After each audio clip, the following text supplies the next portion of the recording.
My 2-minute conviction is talk less and listen more. As leaders, we are so accustomed to starting a lot of conversations, hopefully finishing them well, and just about filling every white space in the middle.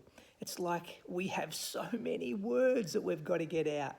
But leaders, we need to listen more. We need to assume the person whom we are engaging with knows something that is important to us. Unless we listen carefully, we're going to miss it. One of the things I really try and practice is to summarize what I've heard or what I think the other person is saying to me, and in repeating it to them, I get to test and measure that effectiveness. And giving uninvited or unwelcomed opinions is nowhere near as important as, at the very least, listening carefully and maybe sharing my experiences. So my 2-minute conviction: talk less, listen more. Have a great week.